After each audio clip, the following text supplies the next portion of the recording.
vou comentar um pouquinho esses dois romances, A Noite da Espera e Pontos de Fuga, que fazem parte da trilogia Um Lugar Mais Sombrio. Bom,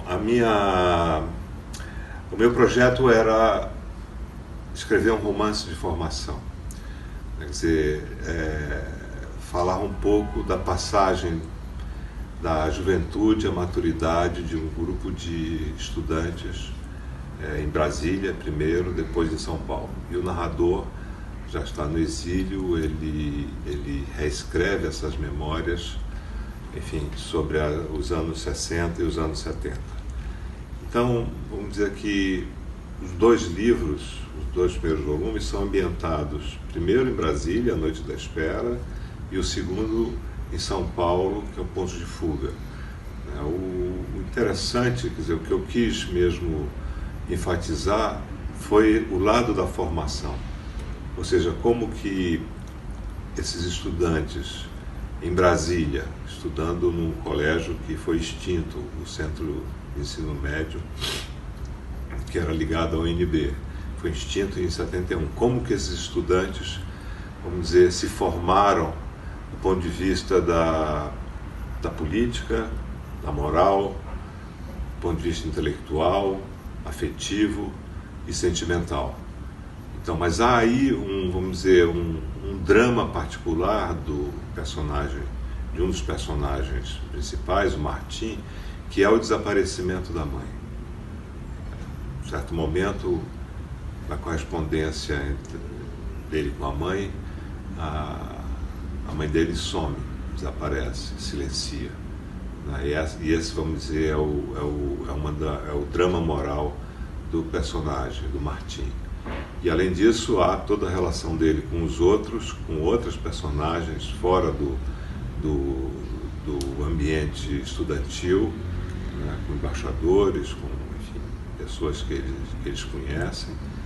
E há, principalmente, vamos dizer, a ambientação política, a repressão em Brasília na época da ditadura. Quer dizer, o romance, o primeiro volume, começa em 67 e vai até 72.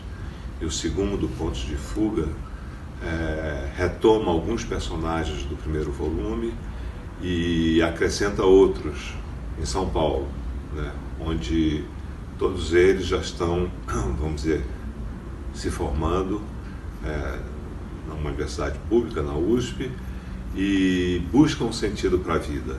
Então, a ideia do romance de formação é essa, quer dizer, traçar o percurso de um indivíduo e suas potencialidades, quer dizer, como que esse indivíduo se integra, se insere na sociedade e quais são as potencialidades de cada indivíduo, né? Quer dizer, no fundo é a busca do sentido para a vida.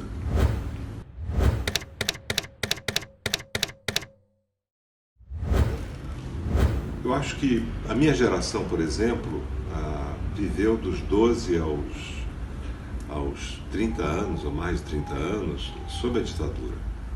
Esse período de 64 a 85, toda a minha geração, vamos dizer, estudou e se formou, quem pôde se formar, sob a ditadura. Então é importante a gente entender o que aconteceu naquela época, porque muitas das nossas iniquidades, das nossas, vamos dizer, do nosso malefício, né, da desgraça nacional hoje, é a consequência, vamos dizer, de uma política da ditadura que não foi interrompida, apesar desses anos, vamos dizer, de democracia, apesar da Constituição de 88. Por exemplo, além da censura, da repressão, da perseguição a operários, professores, estudantes, artistas, houve, vamos dizer, algumas atuações nefastas no período da ditadura que não paralisaram, né, e que têm consequências graves. Por exemplo, a devastação da Amazônia. Foi na década de 70, em plena ditadura, no começo dos anos 70, que aconteceram as primeiras grandes queimadas no Pará.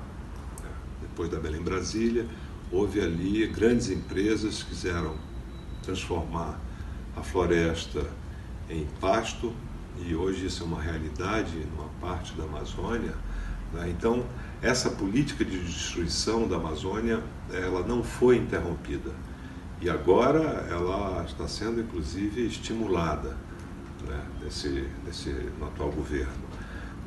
Todo o processo de colonização que foi estimulado durante a ditadura, de colonos do Sudeste, mas principalmente do Sul, que foram à Amazônia, Porto Velho, Mato Grosso, enfim, Pará, que construíram madeireiras, fizeram, assim, queimaram a floresta. Tudo isso também aconteceu naquela época. Aliás, uma das cenas do Pontos de Fuga se passa nessa região, perto de Vilhena, onde duas personagens, duas moças, vamos dizer, se evadem, vão embora de São Paulo e para morar com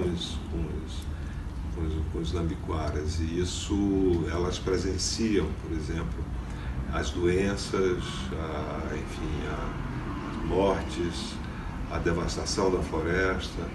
Quer dizer, essa expansão, em direção da Amazônia, essa ocupação, durante a ditadura, vamos dizer, um dos temas do Pontos de Fuga, que já é um romance que trata exatamente do período, vamos dizer, de um período também bruto, mas com um sentido da devastação muito presente, da devastação da natureza e dos povos originários. Então, vamos dizer que entender a ditadura é também entender o nosso presente, as consequências daquilo que vamos dizer, que foi imposto ao povo brasileiro, quer dizer, o fim da democracia, e um governo muito autoritário e repressivo, que parece que está voltando agora, uma feição, vamos dizer, de uma democracia caricata, mascarada.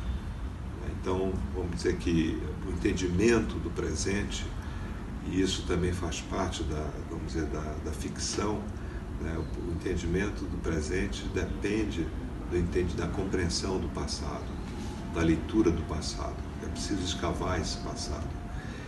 E embora a literatura, a ficção e a história, vamos dizer, sejam áreas muito diferentes, porque a história, o historiador, ele relata e interpreta fatos do passado. E o ficcionista, o escritor, a escritora, ele traz o passado para o presente. E a verdade da literatura não é a verdade da história. A verdade da literatura é a verdade das relações humanas, trabalhada pela linguagem.